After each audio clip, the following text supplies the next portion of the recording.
Abrimos una nueva edición de Café Financiero con toda la información necesaria para manejar mejor nuestro dinero. Hoy vamos a hablar de seguros para el hogar. Te vamos a contar cuáles son las compañías con las pólizas más convenientes para asegurar tu departamento contra los riesgos más importantes a los que está expuesto. Te vamos a contar también qué es lo que viene sucediendo en los mercados de capitales y en el último bloque vamos a analizar las principales noticias económicas de los últimos días con la presencia de Eduardo Curia. Quédate con nosotros. Tras la siguiente pausa vamos a regresar con todos estos temas y vamos a responder a todas tus inquietudes.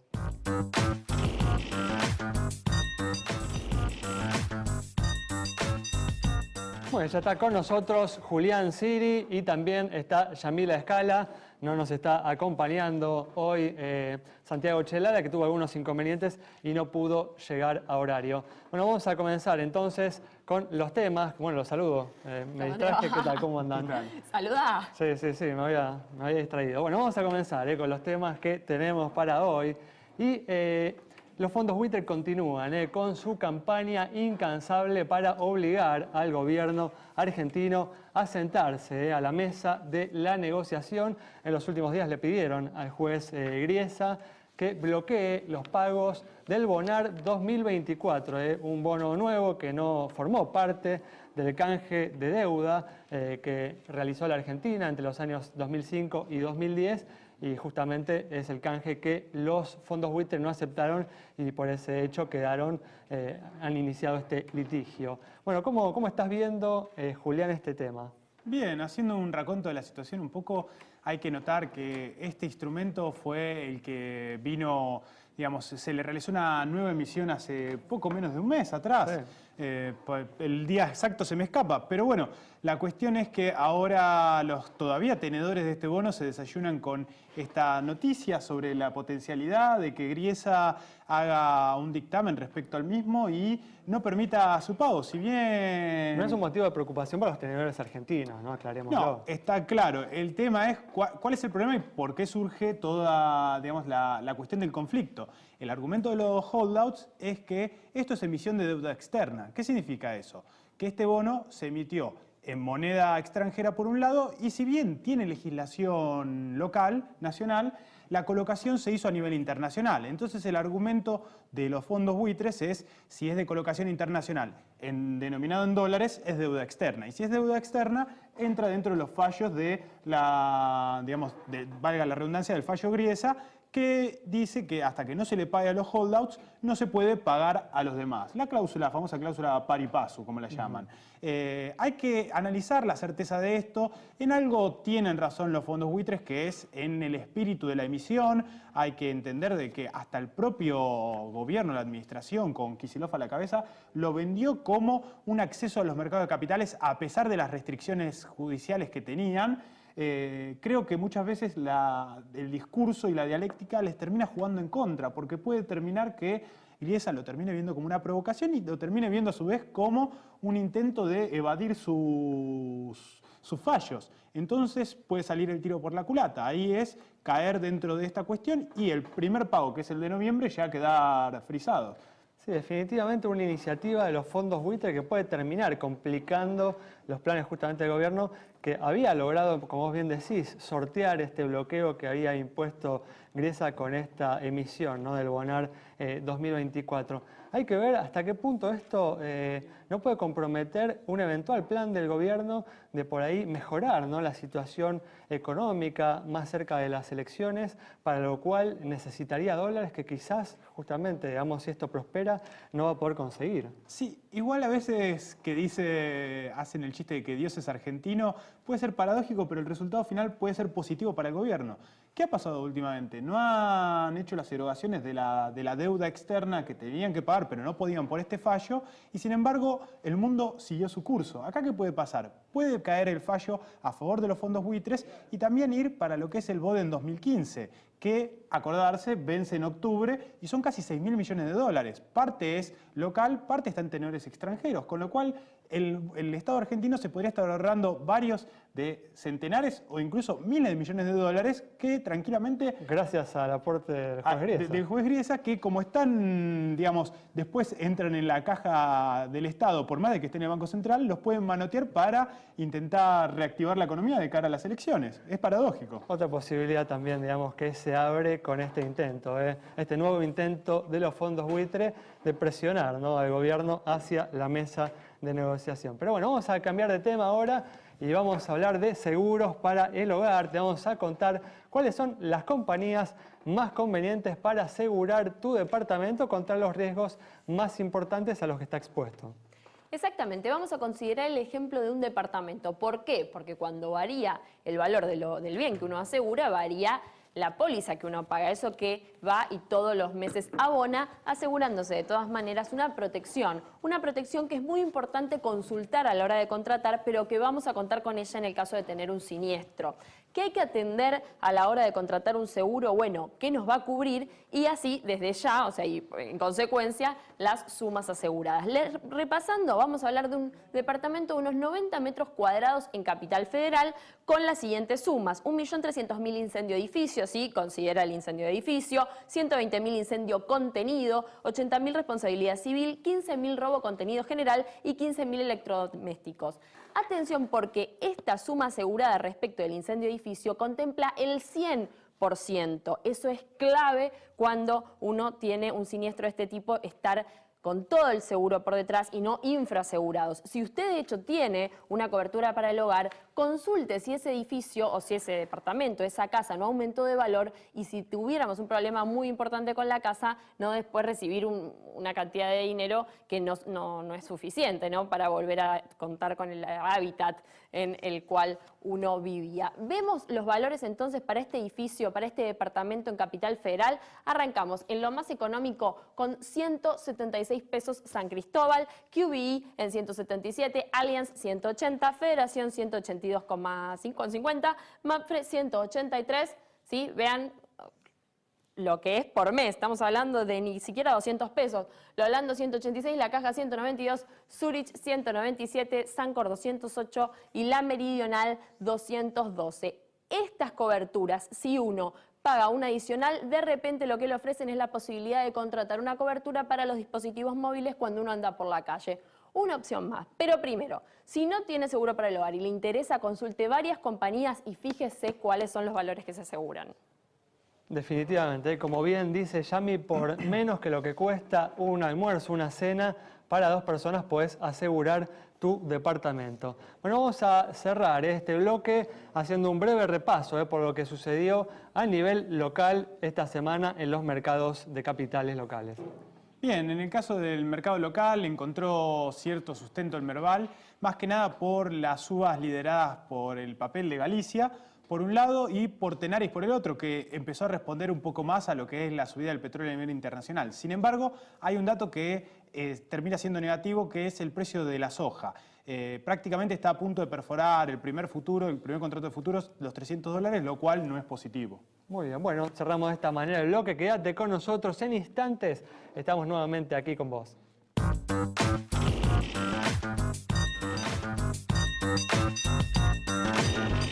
Bueno, estamos de regreso y vamos a comenzar, como hacemos siempre, vamos a comenzar respondiendo a tus consultas.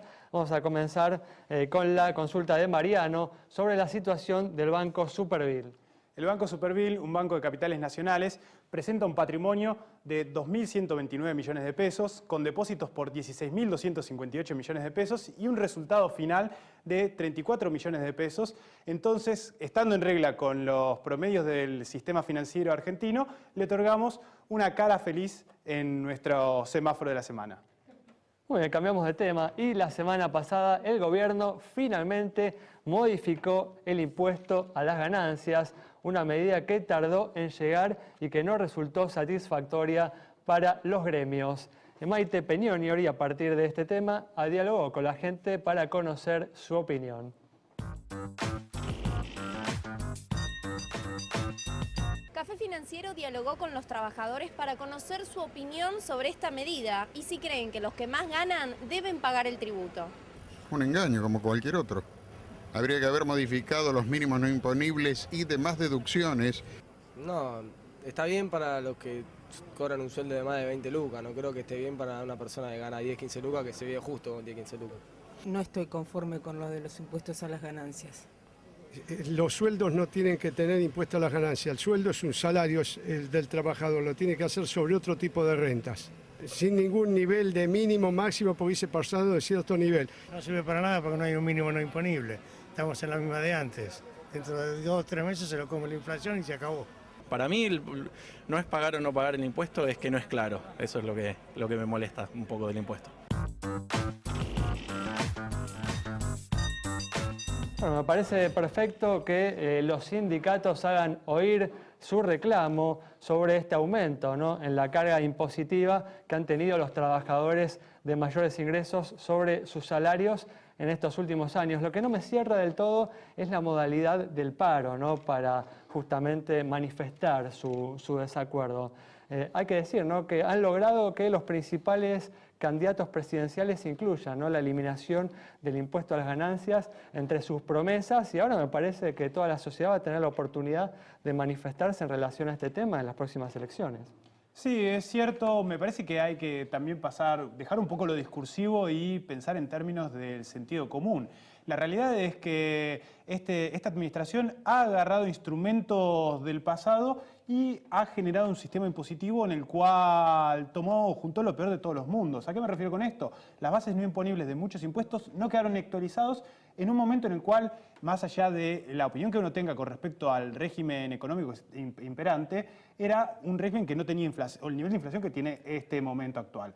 Y la realidad es que esos mínimos no imponibles quedan desfasados en una cuestión de meses nomás, ya hoy por hoy. Entonces es una soncera no plantearse una discusión seria, no es blanco-negro, pasar de nada de impuestos a todos los impuestos. Hay que encontrar un equilibrio también teniendo en cuenta que el nivel de gastos públicos actual no es el mismo que el que era hace 10 años atrás, por ejemplo. Definitivamente, y hay que financiarlo, ¿no? Exacto. Ahora vamos a cerrar el informe de lo sucedido, ¿no?, esta semana en los mercados de capitales. Hablamos en el bloque anterior de lo sucedido a nivel local, ahora vamos a hacer un breve repaso por lo sucedido a nivel internacional.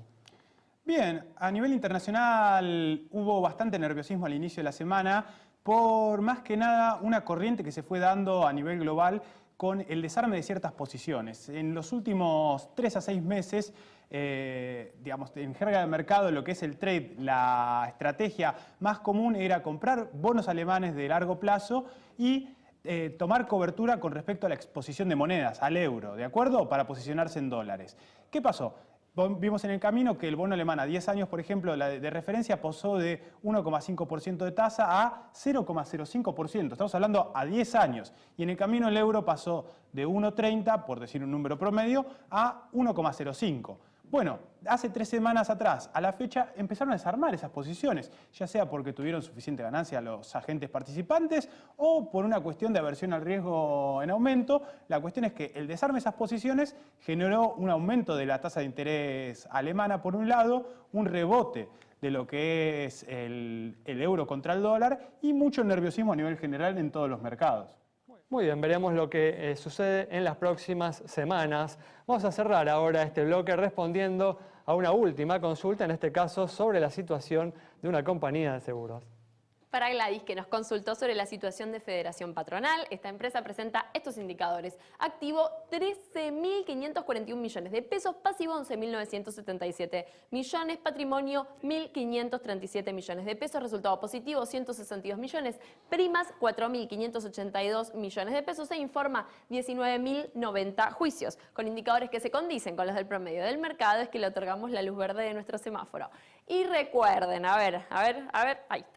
Muy bien, @Café Financiero en Twitter, en Facebook también nos encuentran como Café Financiero, nos escriben y les respondemos.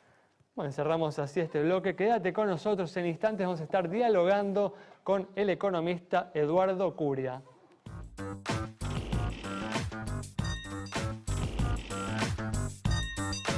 Muy bien, ya está con nosotros el economista Eduardo Curia para analizar los hechos más destacados en materia económica de los últimos días. ¿Qué tal, Eduardo? ¿Cómo andás? Muy bien. Gracias por estar una vez más aquí. Gracias.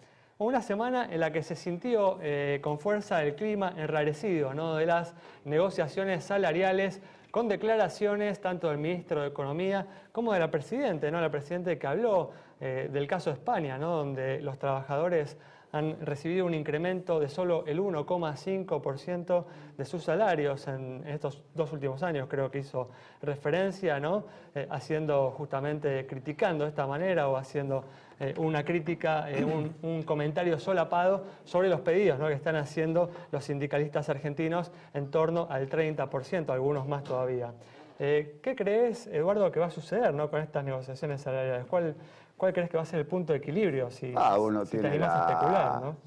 cierta sospecha que pueda terminar encauzándose con alguna distensión de las posiciones en juego.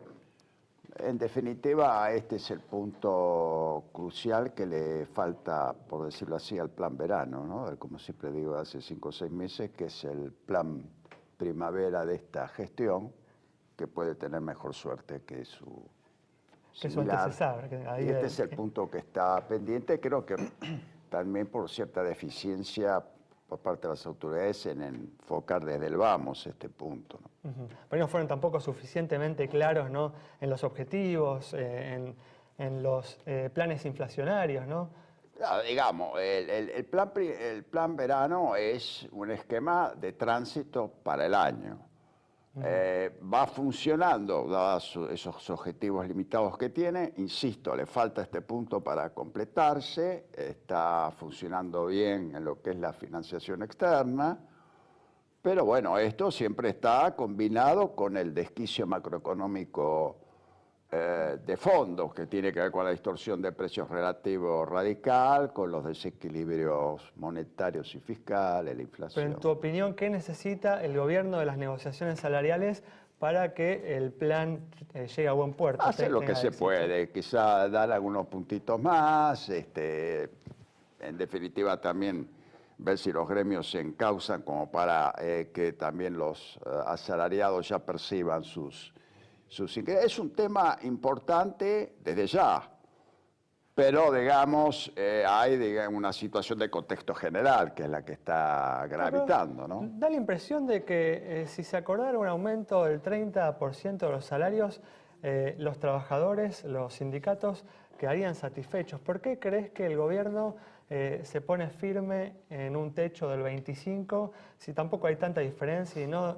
debería haber tanta diferencia en el plano inflacionario entre un aumento del 25 y uno del 30? No sé, digamos, creo que no puedo hablar por la gente del gobierno. Creo que de repente empezó a hablar sobre el tema de la inflación esperada y la inflación pasada, y si la inflación esperada es menor, porque está el ancla cambiaria y demás, y entonces el tema salarial entra también en el juego, porque entonces si hay cierto nivel puede haber una presión costista, aparte del empuje al consumo puede haber una presión costista. Bueno, es una ocurrencia, digamos, del gobierno, insisto, dentro de lo que es un esquema precario como es el plan verano, que hay que entenderlo con los límites que tiene digamos, el plan, ¿no? Ya, pero ¿crees que, por ejemplo, si el gobierno se diera un aumento del 30%, esto podría afectar la situación macroeconómica, sus planes de mantener la estabilidad cambiaria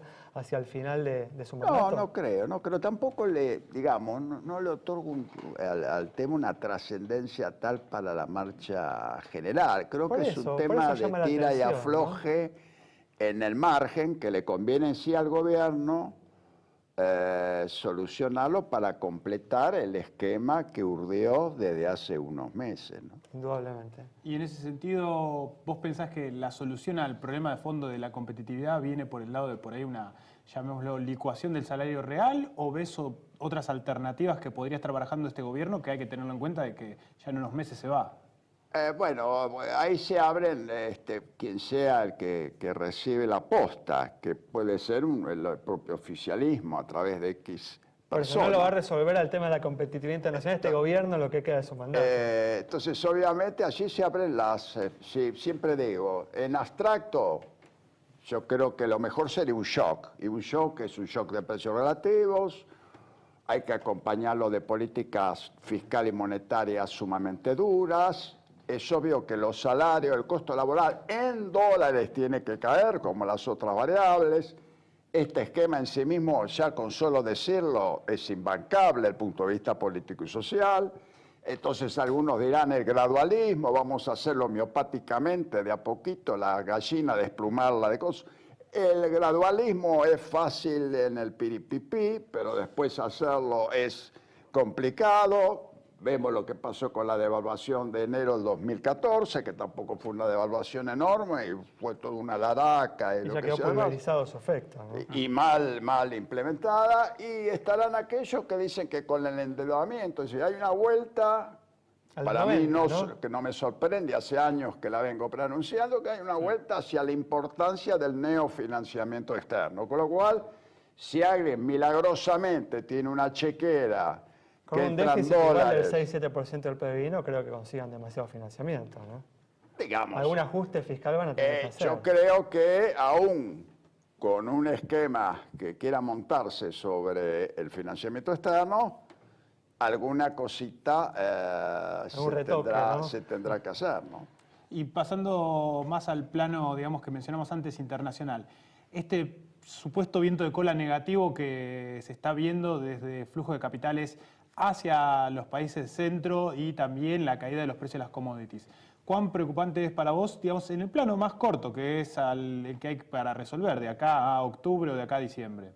No, yo creo que el gobierno puede digamos, respaldar y ampararse con algún tipo de manejo, hasta si tiene que resignar algunas reservas, las resigna. Con esto de emitir por ley nacional todavía puede gambetear, quizá pagando más puntos, porque en definitiva, ¿qué interesa? Si eso se vuelca, digamos, al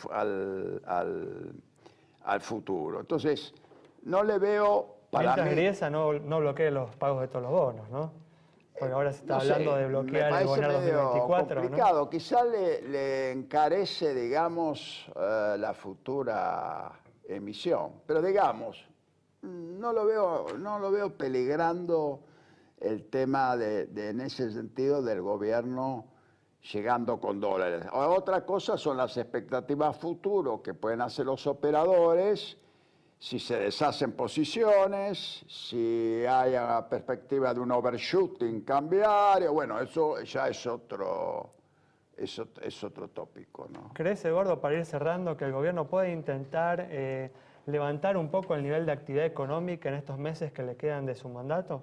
Bueno, ahí está el asunto de lo que se consigue en tema de teniendo en cuenta dólares. Además que los aumentos salariales seguramente van a bueno, generar un ese aumento de es consumo, el esquema. ¿no? El esquema es demanda interna con el gasto público y la dominancia fiscal sobre lo monetario, una base monetaria que está creciendo intensamente, y el tema salario un poco por el lado del consumo de allí. Pero esto después viabilizarlo en dólares para la actividad, aunque sea un poco... Ha conseguido un buen plafón de dólares, ¿no? Las reservas han aumentado. No, eso han descubierto esta heterodoxia de cuño más populista que conduce a la economía, más allá de tal o cual, desde el 2010, mata a la gallina de los huevos de oro del dólar alto, pero descubre finalmente, varios años después, quizá Vudú fue un adelantado, el tema del aporte del endeudamiento, del financiamiento externo. Por eso, ¿ves la posibilidad de un final más placentero para este gobierno?